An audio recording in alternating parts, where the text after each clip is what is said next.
स्वागत है आपका प्यारे व्यूवर्स। एसी और एसी के जितने भी काम सीखने वाले हैं व्यूवर्स, उनसे रिलेटेड वीडियो है ये। जब हम गैस चार्ज करते हैं तो हमारा पहला स्टेप होता है गैस चार्ज करने से पहले फ्लैक्सिंग। फ्लैक्सिंग का मतलब क्या होता है? इसके अंदर जो भी ऑयल या कचरा पाइपों के अंदर फंसा रह जाता है, उसको साफ करने के लिए फ्लैक्सिंग की जाती है। फ्लैक्सिंग से पहले उसके अंदर हम क्या करते हैं, कंप्रेसर के रनिंग प्रेशर से सबसे पहले हम फ़िल्टर को हटा देते हैं और मैकेनिकल सिस्टम की पाइप के कचरा या ऑयल आदि को साफ़ करना। पहले कंडेंसर के पाइप को साफ़ करना, दूसरे नंबर पर हम इवेपोरेटर के पाइप को साफ़ करते हैं। तो पहले पॉइंट पे क्या करते हैं, जैसे कि हमारे पास सिस्टम है पूरा, यहाँ पर हमारे पास ये पूरा सिस्टम है, आप देख सकते हैं। यहाँ पे मैं आपको दिखा देता हूँ, ये हमारे पास पूरा सिस्टम है। जैसे मैंने आपको बताया स्टेप ए फ्लैक्सिंग। फ्लैक्सिंग करते हैं हम कंडेंसर की। तो कंडेंसर की फ्लैक्सिंग करने के लिए हमें सबसे पहले जो है सिस्टम के अंदर से फ़िल्टर को जो है ब्रेजिंग रोड की सहायता से या काट कर कटर की सहायता से अलग कर लेते हैं कंडेंसर से फ़िल्टर को। और फिर इसके बाद जो है इसी कंप्रेसर में सप्लाई देकर इसे चालू किया जाता है। और चालू करने के बाद यहाँ पर जो है अपना अंगूठे से हल्के रख के उसको फ्लैशिंग हवा के प्रेशर को बाहर निकालते हैं बार-बार। तो यहाँ से इस प्रोसीजर को बार-बार करते हैं और जब तक कचरा आपको लगता है कचरा आ रहा है, तो उसे साफ़ करते रहेंगे।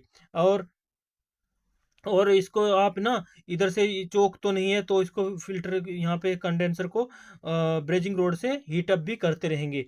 वो हीट अप करने के बाद फिर दोबारा से अपने यहाँ पे कंप्रेसर को चालू करके ये जो हमारा जो फ्रिज में ही लगा हुआ कंप्रेसर है, उसी से उसको यहाँ पर फ्लैशिंग यानी ये करते हैं, फ्लैक्सिंग करते हैं।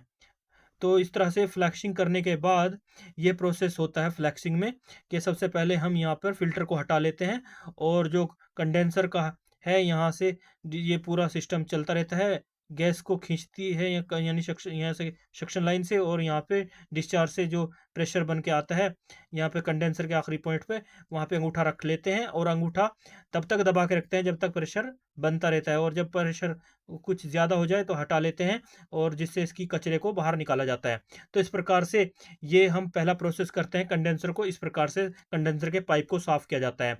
और इससे अगले दूसरे दूसरे नंबर पर जब इवेपोरेटर के पाइप की फ्लैक्सिंग की जाती है, तो उसके लिए क्या किया जाता है, उसके लिए हम जो है सक्शन पाइप को इसको नए यहाँ पर नया फ़िल्टर लगा के मैं आपको दिखाता हूँ दूसरे वीडियो में, दूसरे चित्र में। हम यहाँ पर फ़िल्टर को जॉइंट कर देते हैं, यहाँ पे देख सकते हैं आप। यहाँ पर हमने फ्लैक्सिंग का स्टेप 2 में जो है हम फ्लैक्सिंग का एक दूसरा स्टेप है, तो उसमें जॉइंट नया फ़िल्टर हम यहाँ पे नया जॉइंट फ़िल्टर कर देते हैं। कैपिलरी ट्यूब को ऐसे ही रहते हैं। और इसके बाद यहाँ पे सक्शन लाइन को जो है या तो हम ट्यूब कटर के माध्यम से काट लेते हैं, या ब्रेजिंग रोड से या ब्रेजिंग गन से जो है इसको हटा लेते हैं, सक्शन लाइन को उस कंप्रेसर से अलग कर लेते हैं। और फिर इसे सप्लाई देते हैं हमारे अपनी जो मेन मेन हमारी मेन लीड है उससे, रिले और ओवरलोड प्रोटेक्टर लगाकर। तो जब ये चलता है कंप्रेसर, तो यहाँ पहले वहाँ से हमने पहले कंडेंसर को क्लीन कर लिया। कंडेंसर को क्लीन करने के बाद सेम प्रोसेस जो है इवेपोरेटर के यहाँ सक्शन लाइन से क्लीन किया जाता है। तो इस प्रकार से हम इसे बार-बार इस प्रोसेस को दोहराकर जो है यहाँ पर हमने कट कर लिया है। इसको इसको हम यहाँ पे फ्लैक्सिंग करते हैं इवेपोरेटर की। इस प्रकार से इवेपोरेटर की फ्लैक्सिंग करी जाती है।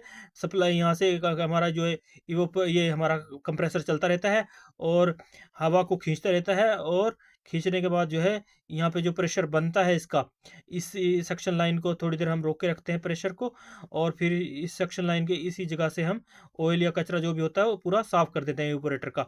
तो ये प्रोसेस यूज़ किया जाता है फ्लैक्सिंग में। अब फ्लैक्सिंग के बाद हमारा सेकंड स्टेप आएगा, जिसमें हम प्रेशर चढ़ाएँगे, प्रेशर चढ़ाना कहते हैं, और या दूसरा पॉइंट हम लीकेज चेक करना कहते हैं। तो वो हम दूसरा स्टेप अगली वीडियो में करेंगे। तब तक के लिए बाय बाय, जय हिंद।